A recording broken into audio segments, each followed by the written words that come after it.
Hello guys, welcome to economics in easy way. आज का अपना टॉपिक है positive economics and normative economics. Positive economics और normative economics से पहले हम लोग समझते हैं कि इकोनॉमिक्स क्या होती है।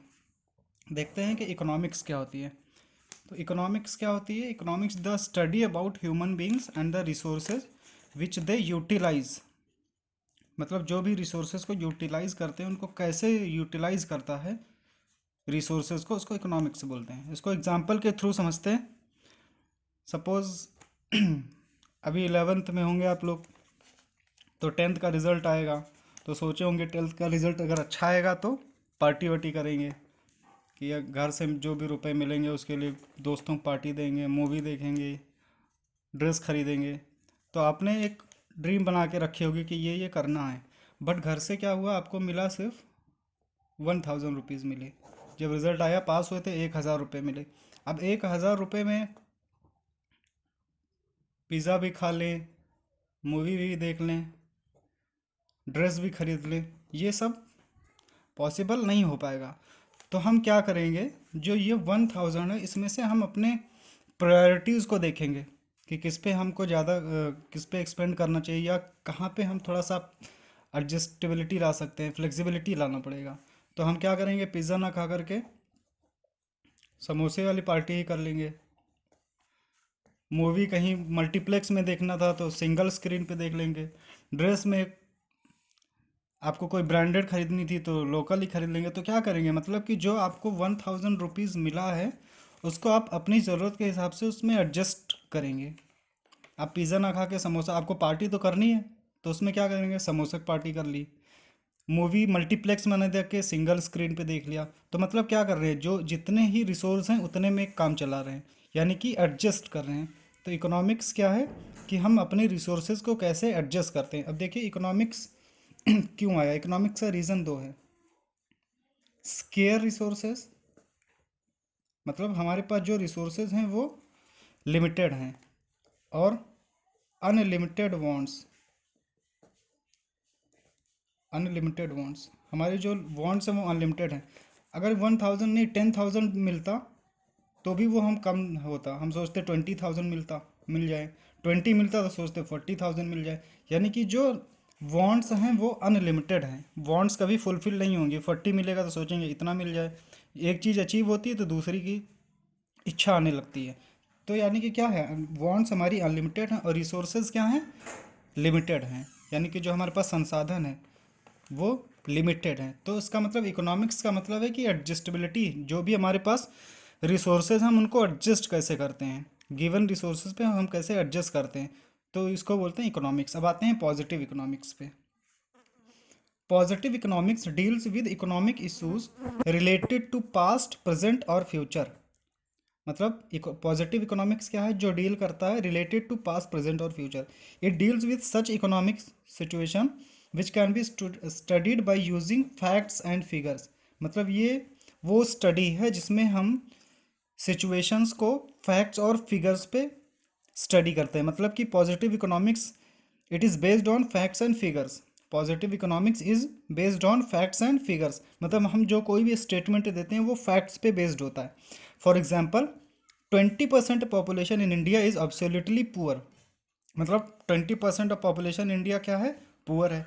तो ये कोई ओपिनियन या कोई हवा में कही बात नहीं है, ये क्या है, एक ऑब्जर्वेशन है, फैक्ट पे बेस्ड है।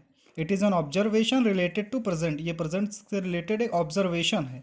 मतलब ये फैक्ट पे बेस्ड है। और जब कोई स्टेटमेंट, कोई चीज़ फैक्ट पे बेस्ड होती है तो उसको बोलते हैं पॉजिटिव इकोनॉमिक्स। क्लियर। नेक्स्ट है normative economics.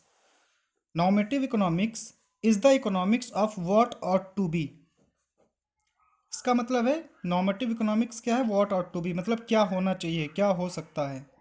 What ought to B मतलब क्या होना चाहिए। It deals with opinions of the economist, opinions of the economist related to economic issues और इकोनॉमिक प्रॉब्लम्स। नॉर्मेटिव इकोनॉमिक्स क्या होता है, ये इकोनॉमिस्ट का ओपिनियन होता है। ये इकोनॉमिस्ट का अपना ओपिनियन होता है। ये फैक्ट पे या प्रेजेंट पे इसको हम बेस्ड नहीं होता, मतलब किसी ऑब्जर्वेशन पे बेस्ड नहीं होता। ये इकोनॉमिस्ट का अपना ओपिनियन हो सकता है कि कोई भी पॉलिसी है उसका ये कंसिक्वेंस हो सकता है।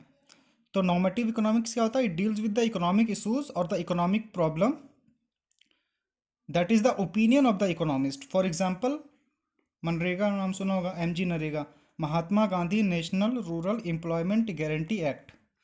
नरेगा पहले था, फिर ये एमजी नरेगा हो गया। तो क्या है? Will one day bring an end to the problem of unemployment in the country. ये क्या है? इकोनॉमिस्ट का अपना व्यू पॉइंट है, वो उनका ओपिनियन है कि मनरेगा से एक दिन अनएम्प्लॉयमेंट कंट्री से ख़त्म हो जाएगा। तो ये क्या है? ये फैक्ट पे बेस्ड नहीं है। अब मनरेगा बहुत साल पहले आया था, बट अभी अनएम्प्लॉयमेंट ख़त्म हुआ क्या? अभी ख़त्म नहीं हुआ है, एंड नहीं हुआ, बट क्या है? ये एक दिन ख़त्म कर देगा। ये ओपिनियन है, ये इकोनॉमिस्ट का अपना ओपिनियन है कि कभी ये अनएम्प्लॉयमेंट को ख़त्म कर देगा। तो normative economics is based on opinion, but positive economics is based on facts and figures. तो ये दोनों डिफरेंस है positive economics and normative economics में। अब देखते हैं अपना नेक्स्ट टॉपिक है central economics problems. Central economic problems या central problems of an economy. Central problems of an economy. Central problems का मतलब होता है कि मेन प्रॉब्लम्स क्या हैं किसी भी कंट्री की, किसी भी इकोनॉमी की मेन प्रॉब्लम क्या है। उसमें तीन होता है। There are three central problems of an economy: what to produce, how to produce, for whom to produce. मतलब हमको क्या प्रोड्यूस करना है, कैसे प्रोड्यूस करना है, एंड किसके लिए प्रोड्यूस करना है। For whom to produce means किसके लिए प्रोड्यूस करना है। आ जाइए फर्स्ट पे, what to produce. What to produce मतलब हमको क्या प्रोड्यूस करना है, what type of goods. What to produce जब हम बात करते हैं तो मतलब व्हाट टाइप ऑफ गुड्स, किस टाइप के गुड्स का हमको प्रोडक्शन करना है। कंज्यूमर गुड्स और प्रोड्यूसर गुड्स। कंज्यूमर गुड्स क्या होता है? ब्रेड, बटर, ये सब क्या है जो कंज्यूमर डायरेक्टली कंज्यूम करता है। प्रोड्यूसर गुड्स जैसे एग्जांपल इसका क्या हो जाएगा? कोई मशीन का प्रोडक्शन कर रहे हैं तो प्रोड्यूसर गुड्स मतलब प्रोडक्शन प्रोसेस में जो यूज़ होता है। Producer goods is that goods which is used in the production process. For example machine. अब कोई भी मशीन है तो उसको हम कहाँ यूज़ करते हैं? प्रोडक्शन के लिए, कि उसको हम फर्दर किसी और प्रोडक्टिव एक्टिविटी में इन्वॉल्व करते हैं। और कंज्यूमर गुड्स को डायरेक्टली हम लोग कंज्यूम कर लेते हैं। तो ये है व्हाट टू प्रोड्यूस, कि किस टाइप का गुड्स का प्रोडक्शन करना है। नेक्स्ट है what how to produce. How to produce में दो टाइप्स होती हैं: labour intensive technique and capital intensive technique. How to produce involves two: labour intensive technique that is LIT and capital intensive technique that is CIT। LIT labour intensive technique means we use in the production more labour.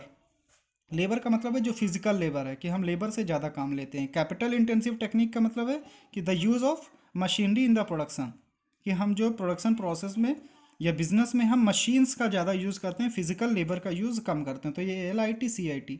Labour intensive technique में labour का use करते हैं, capital intensive technique में capital का ज़्यादा use करते हैं। Capital का मतलब है यहाँ पे कि मशीन्स का ज़्यादा यूज़ करते हैं। ये हाउ टू प्रोड्यूस मतलब कैसे प्रोडक्शन करें, प्रोडक्शन का टेक्निक क्या है।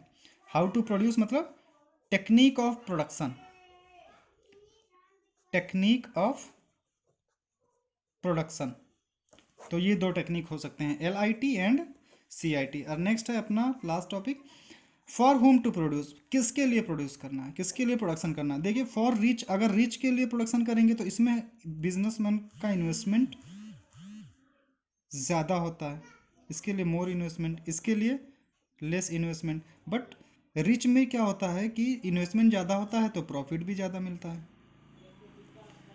और पुअर में लेस इन्वेस्टमेंट होता है तो उसमें लो प्रॉफिट होता है। तो किन गुड्स का प्रोडक्शन करना हमको रिच के लिए करना है, जैसे लग्जरी कार का शोरूम खोलना है या उसका मैन्युफैक्चरिंग बिजनेस खोलना है, तो आपको क्या करना पड़ेगा, आपके ज़्यादा इन्वेस्टमेंट की रिक्वायरमेंट होगी। बट छोटी कोई अगर जनरल स्टोर खोलनी है तो आपको लो इन्वेस्टमेंट करना पड़ेगा। तो लो इन्वेस्टमेंट करेंगे तो आपका जो रिटर्न होगा, जो प्रॉफिट होगा, वो भी कम होगा।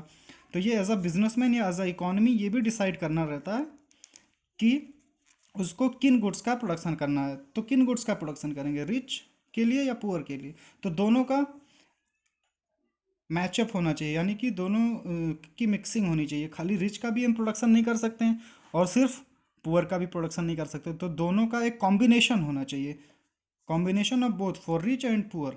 सो होम टू प्रोड्यूस में किसके लिए प्रोडक्शन करना है, तो किसके लिए प्रोडक्शन करना है हमको, दोनों के कॉम्बिनेशन को, ताकि कोई सफ़र ना करे। ऐसा नहीं कि सिर्फ हम रिच के लिए करते हैं, हमको ज़्यादा प्रॉफिट चाहिए तो जो नेसेसिटी वाली चीज़ें हैं वो कहाँ जाएंगी। तो इसीलिए हमको इकोनॉमी में सोशल वेलफेयर का भी ख्याल रखना है। तो रिच और पुअर दोनों के कॉम्बिनेशन को मिला करके ही प्रोडक्शन करते हैं।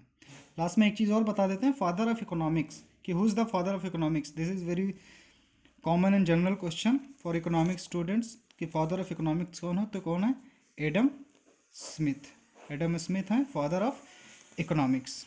So thanks for watching. समझ में आया हो तो चैनल को सब्सक्राइब लाइक कीजिए। Thank you so much.